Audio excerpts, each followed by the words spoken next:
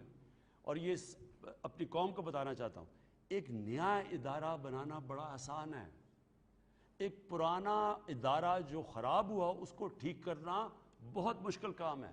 مثال دیتا ہوں، ہم نے 2.25 سال میں شوکت خانم ہاسپٹل کھڑا کیا پشاور کے اندر، جو انٹرنیشنل سٹینڈرڈ کا ہاسپٹل ہے. ہم وہ سرکاری ہسپتال جو LRH اور یہ جو گورنمنٹ کے سرکاری ہاسپٹل تھے، وہ 7 سال سے لگے ہوئے ہیں ان کی اصلاحات کرنے، اور ابھی فرق پڑنا شروع ہوا ہے. آہستہ آہستہ فرق پڑتا ہے. یہ یاد رکھ لیں کہ جب ایک ادارہ تباہ ہو جاتا ہے اس کو ٹھیک کرنا آسان کام نہیں ہے. لیکن میں صرف ایک چیز آپ کے سامنے لانا چاہتا ہوں کہ میں ان لوگوں کو، پہلے میں ابھی اکانومی پہ بھی آنا چاہتا ہوں. ہم نے یہ جو گورنمنٹ کارپوریشنز ہیں، ہم نے 1 سال میں ان کے جو لاسز تھے، یہ جو خسارہ کر رہے تھے، 286 ارب روپے کا خسارہ کر رہے تھے، اس کو 1 سال میں ہم نے 143 روپے پہ لے آئے ہیں. یعنی آدھے سے بھی کم خسارہ کر دیا. تو اس کا مطلب کہ اصلاحات ہو رہی ہیں. پھر اب میں آتا ہوں اکانومی کے اوپر. ہمیں جو اکانومی ملی تھی وہ کیا تھی؟ اس کے اندر پاکستان کی تاریخ کا سب سے بڑا خسارہ تھا کرنٹ اکاؤنٹ ڈیفیسٹ، یعنی جو ڈالر اندر اور باہر جا رہے تھے ان میں تاریخی 19.2 ارب ڈالر کا خسارہ تھا، جو پاکستان کی تاریخ کا سب سے بڑا تھا. اور اس کے علاوہ جو ہمارے ریزروز تھے وہ 10 ارب ڈالر پہ گر چکے تھے. اور جو ہماری لائبلٹیز جو ہم نے قسطیں دینی تھی، جو ہم نے باہر بیرون ملک، وہ اس سے زیادہ تھے. یعنی کہ ہم بینکرپٹ تھے. اب اس سے آ جائیں. اب میں صرف اپنے میڈیا لوگوں کو بھی، عوام کو بھی بتانا چاہتا ہوں کہ آپ کیسے کہیں گے کہ مثلا ایک گھر بینکرپٹ تھا تو کیسے کہیں گے؟ وہ اگلا کہے گا نہیں جی آپ نے ٹھیک نہیں کیا. کیسے فیصلہ کرے گا؟ کون فیصلہ کرے گا ٹھیک ہے؟ سٹیٹسٹکس، اعداد و شمار یہ فیصلہ کرتے ہیں. اور یہ اب سنیں ذرا، 20 ارب تقریباً 19.2 ارب ڈالر کا خسارہ تھا. آج جو پاکستان کا کرنٹ اکاؤنٹ ڈیفیسٹ ہے وہ سرپلس میں چلا گیا ہے، اور سرپلس میں 10 مہینے سے سرپلس پہ ہیں. یہ کوئی نہیں سمجھ رہا تھا کہ اتنے تھوڑے ٹائم میں ہم جو ڈالر اندر آ رہے ہیں وہ زیادہ ہیں، باہر جا رہے ہیں وہ کم ہیں. اس کی وجہ سے کیا ہوا ہے؟ ہمارے جو ریزروز ہیں، جو فورن ایکسچینج ریزروز ہیں، وہ اوپر جانے شروع ہو گئے ہیں. جو بالکل ایک طرف نیچے چلے گئے تھے، ڈیفالٹ کی طرف تھے، اور سعودی عربیہ اور UAE اور چائنا ہمیں پیسے نہ دیتے، ہم ڈیفالٹ کر گئے تھے، اور ہمارا روپیہ پتہ نہیں 250-300 روپے کا ڈالر ہونا تھا، اور آج تباہی مچی ہونی تھی. تو آج ہمارے جو ریزروز ہیں وہ مجھے فخر ہے کہ وہ 15.6 پہ پہنچ گئے ہیں، بڑھ رہے ہیں ریزروز. اور دوسری چیز، جو روپیہ ہمارا گر رہا تھا، اور روپیہ ہمارا گر اس لیے رہا تھا کہ ہمارے پاس ڈالر کی شارٹیج تھی. آج ہمارا روپیہ 152 پہ پہنچ گیا. ایک وقت پہ 166 پہ پہنچ گیا تھا جب کرونا کا کرائسس تھا. آج ہمارا روپیہ 152 پہ پہنچ گیا ہے، اور اوپر آیا ہے. پچھلے چند مہینوں میں تکڑا ہوتا گیا ہے. اس کی وجہ کہ ہمارے ریزروز بھی ہیں، اور ہماری جو ایکسپورٹس ہیں وہ 13.5% بڑھی ہیں. نون لیگ کے 5 سالوں کے اندر ایکسپورٹس کی 0 گروتھ تھی. آج ہماری ایکسپورٹس کی 13.5 اس کی گروتھ ریٹ ہے. ہمارے جو روشن ڈیجیٹل ہم نے اناؤنس کیا، اس میں 1 ارب ڈالر آ چکا ہے 10 مہینوں میں. ہمارا جو یورو بانڈ ہم نے فلوٹ کیا، 2.5 ارب ڈالر اس کے اندر آیا. اس کا مطلب انٹرنیشنل کمیونٹی کا کانفیڈنس آ گیا ہمارے میں. ہمارا جو اب یہ دوسری چیز فسکل ڈیفیسٹ ہوتا ہے، یعنی ملک میں آمدنی اور خرچے کے اندر اگر ہمیں قرضوں کی قسطیں نہ دینی پڑیں، اور جو پرانی گورنمنٹ سے لیے ہوئے تھے، تو ہم اب 410 ارب روپے کے ہم سرپلس میں چلے گئے ہیں. خسارے سے ہم آج سرپلس کے اندر ہیں. جو FBR ہے، ہماری آمدنی جو بڑھ رہی ہے، ہمارا جو FBR ہے وہ 11% پچھلے 10 مہینے میں ہماری آمدنی بڑھی ہے. جو مارچ تھا 50%، یعنی ریکارڈ تقریباً 50% ہماری مارچ میں ہماری اس کے اندر اضافہ ہوا ہے ہماری FBR کی، ہماری آمدنی میں. اور اپریل میں اس سے بھی زیادہ جا رہا تھا.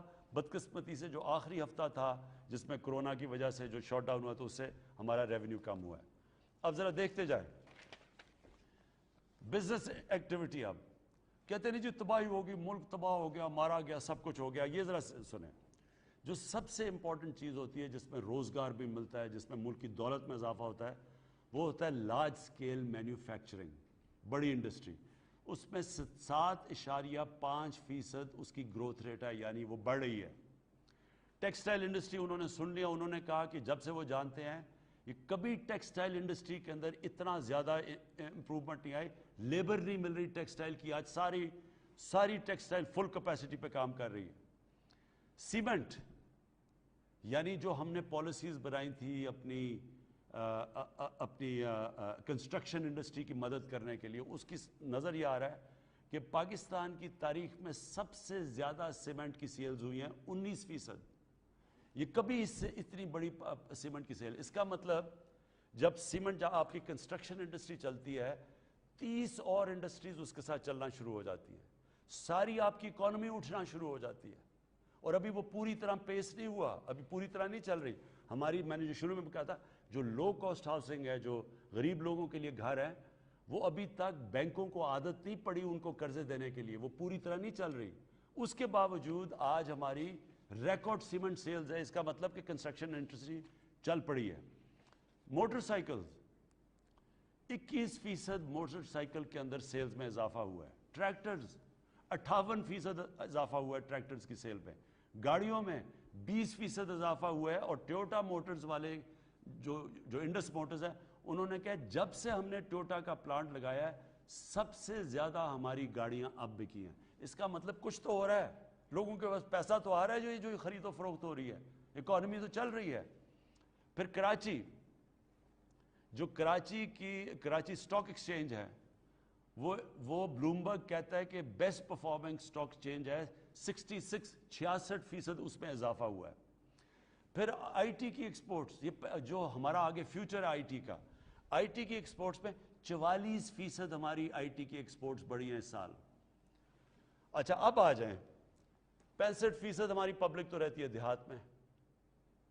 اب یہ لوگ جب کہتے ہیں جی ملک تباہ ہو گیا, آج ذرا دیہات کے اندر حالات دیکھیں. ایک تو آپ کو نظر آ گیا ہوگا کہ اگر ٹریکٹروں کے اندر سیل 58% ہوئی ہے تو کچھ تو, اور یہ جو موٹر سائیکل, یہ دیہات کے اندر کچھ تو چینج آیا ہوگا, اور وہ میں بتاتا ہوں کیوں آیا.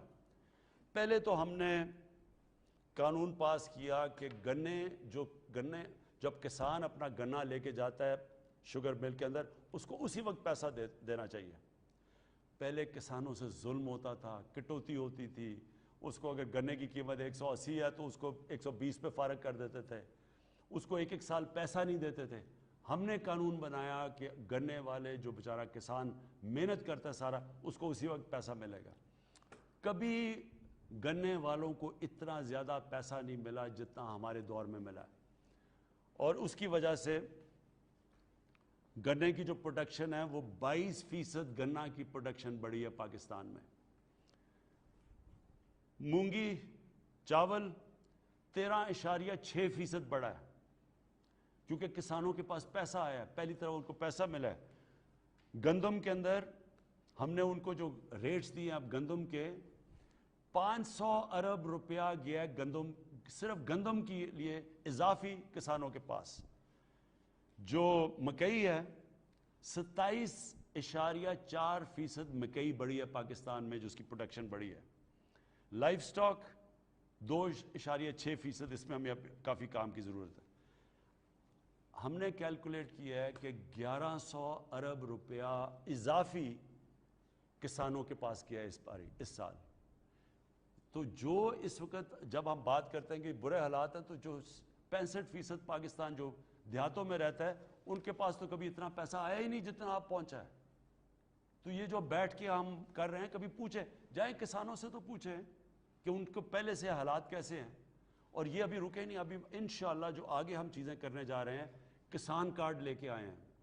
اب ہم کریں گے کیا کہ کسان کو اگر ہم نے کسی چیز میں اس کو ہم نے سبسڈی دینی ہو, ڈائریکٹلی کارڈ کے تھرو اس کسان کے بینک میں آئے گی.